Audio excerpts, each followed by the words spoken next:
Can you believe it? Another year has rolled around and it's National Hood Week. Like it was National Hood Week like a year ago, and that's National Hood Week again. For the people that always miss this joke, there's no such thing as National Hood Week. Sometimes I just wear my hood up because I'm a weird guy. But my name is also Simon. Many you are watching What Culture Wrestling, and we have another pay-per-view. I mean, how many pay-per-views are we going to get in 2020? Some may say too many, but not me, because I'm a positive Pete. But before we get there, we have to take our brains and we have to take our groins, why the hell not, and predict Clash of Champions Gold Rush.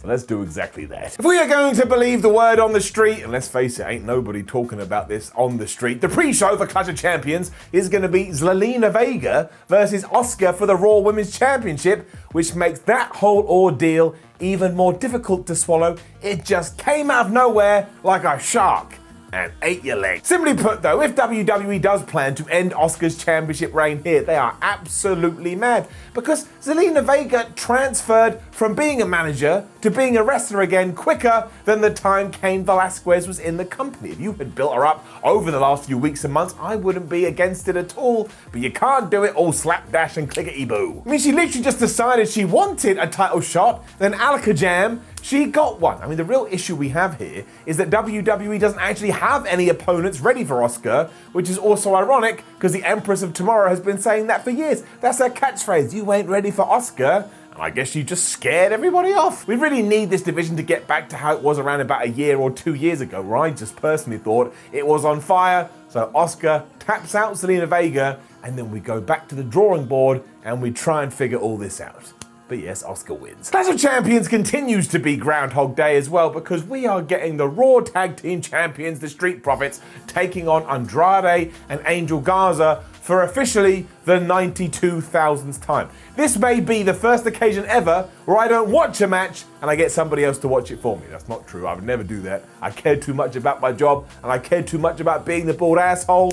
But I can't believe we're going to have to watch this one again. Honestly, I needed this about as much as I needed a hole in the head, but the hole in the head would be better because you could take things and put it there like some kind of handy skull shelf.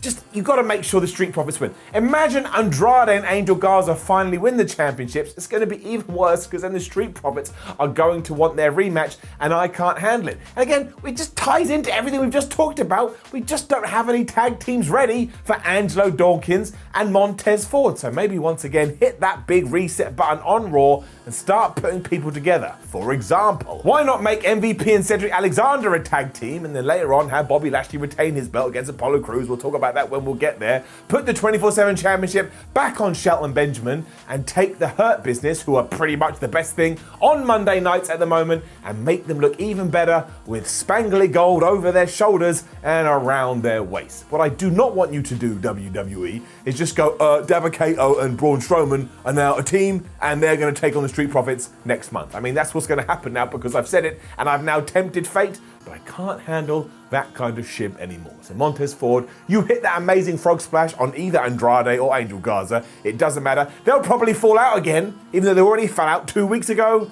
Street Profits retain. Let's get the last one out the way too, because we're also getting Shinsuke Nakamura and Cesaro defending their SmackDown Tag Team Championships against the Lucha House Party, although we do have a justification here, because surely this Sunday is going to be the evening when Kalisto, Lince Dorado, and Grandmother Metalik finally fall out. It's the end of the party, it's done. It's now the Lucha House ending. That was terrible, worst thing I've ever said. And those three can then go off and have some absolutely brilliant triple threat matches, which will actually fill us all with glee. At least then we have justified this decision, but it still puts the Swiss Superman and Nakamura in a tough position, because once more, who the hell is ready for those two guys? What other teams do we even have? I mean, Heavy Machinery look like they're about to fall out, but still, Cesaro, you just slam somebody with uppercut, get the pin, and then when we get to the following Friday on SmackDown, we'll just try and figure it all out. Wait, I lied!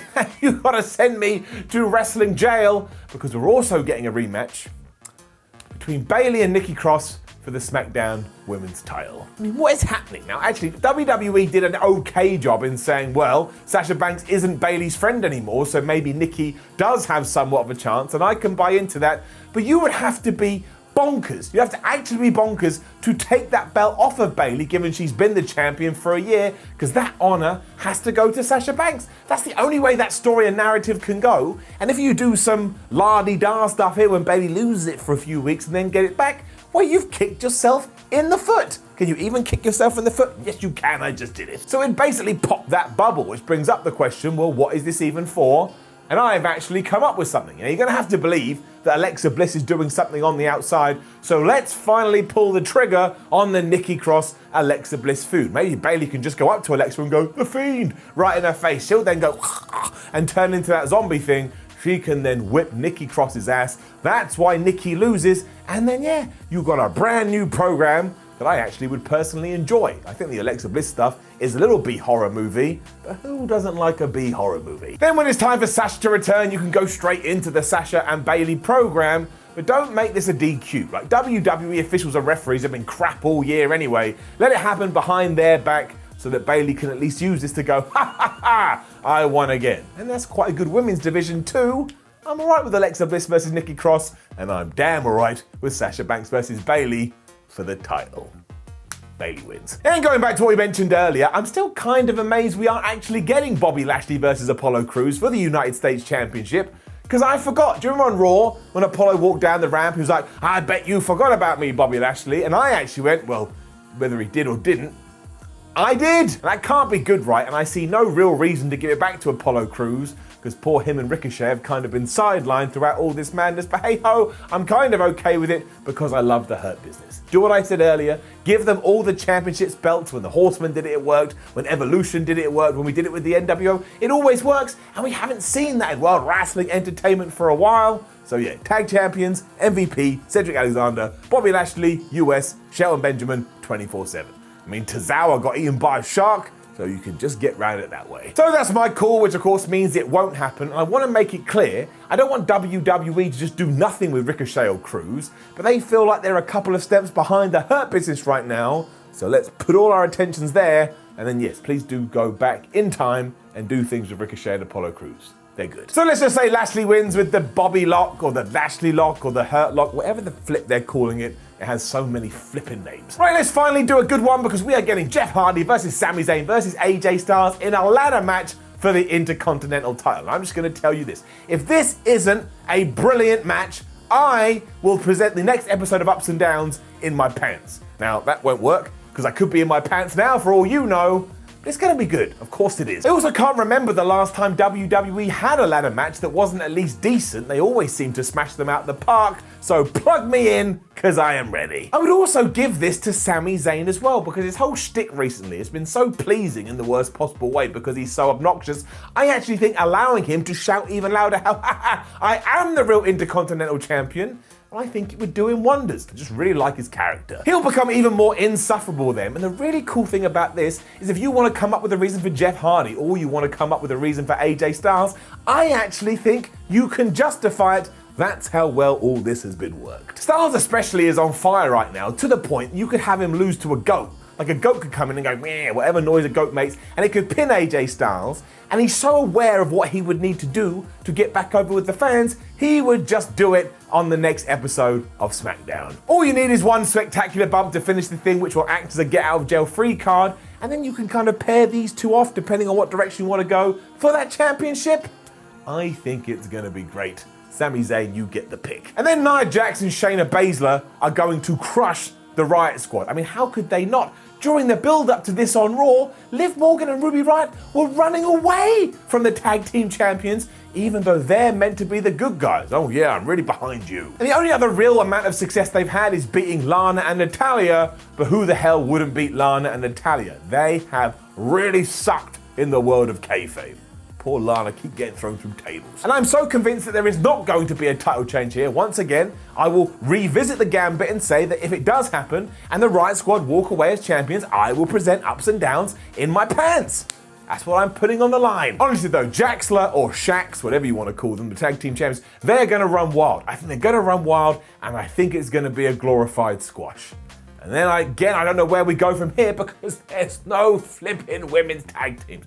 We've already done it, I'm not doing it again. All of this leads to our big 2 main events for the individual championships on Raw and SmackDown, and we will start with Roman Reigns versus Jay Uso. And if you had told me back in January we were going to be doing this match in September and I would be this excited, I would have slapped you and called you Charlie, because I wouldn't have believed it. But again, I actually can't wait. There's been plenty of hearsay this week too that Roman is going to wrestle topless. And while we shouldn't be excited about that because it sounds weird, it is an exciting time because it will really double down that he has changed his character and we would have got rid of the weird bulletproof vest. And while I love Jay Uso and feel like it's really good that he's been put in this position because the matchup feels fresh, this has to be about narrative, this has to be about story, and this has to be about cementing the fact that Roman Reigns is now an absolute piece of trash. He needs to basically murder his own family in a wrestling ring as Paul Heyman looks on like, well, I'm kind of glad I'm with him, but boy, he scares me. Reigns has to walk away from this feeling like a prick. He doesn't care about you, doesn't care about me, he doesn't care about Paul, his new buddy, he's just using him. He only cares about victories,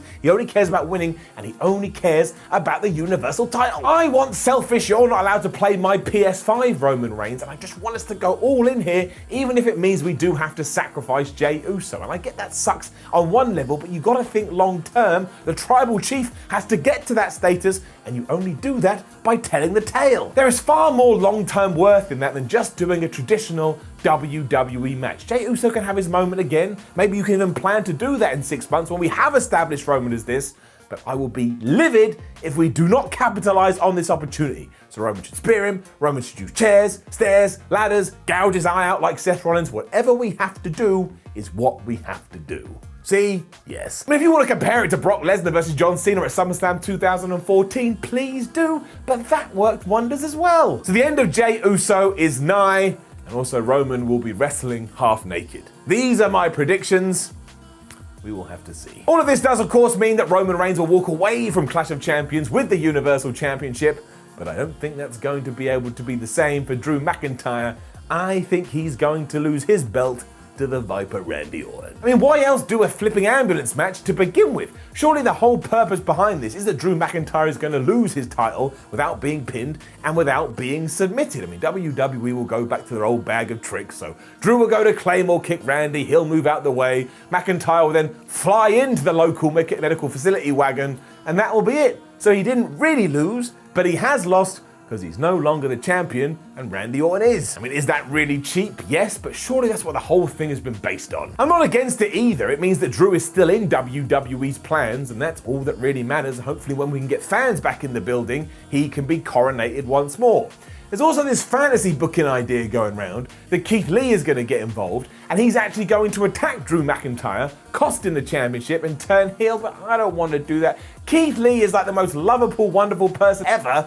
I'm not ready to start booing him. Also, why the hell would he team up with Randy Orton, who punted him right in the head? I also think it's the last thing we need, as it sounds like a swerve just for the sake of doing a swerve. And last time I looked around here, I don't see Vince Russo. But I will say, when it comes to the higher point of the card, there are some interesting matchups when it comes to Clash of Champions. But I'm a little worried about all these repeats. But look, it may be a very entertaining in-ring show, but when it comes to the tag division and the SmackDown Women's division, we really never have to do these ever again. We shall find out. Now make sure you leave your own predictions in the comments below, like the video, share the video, and subscribe. Head over to whatculture.com, read yourself some articles, follow What Culture on Twitter, What Culture WWE, and watch more videos here on What Culture Wrestling. My name is Simon from What Culture. No matter what happens, make sure you enjoy Clash of Champions, because why the hell not? It will make your life even better. And I'll see you on Monday when we up those downs for the pay-per-view.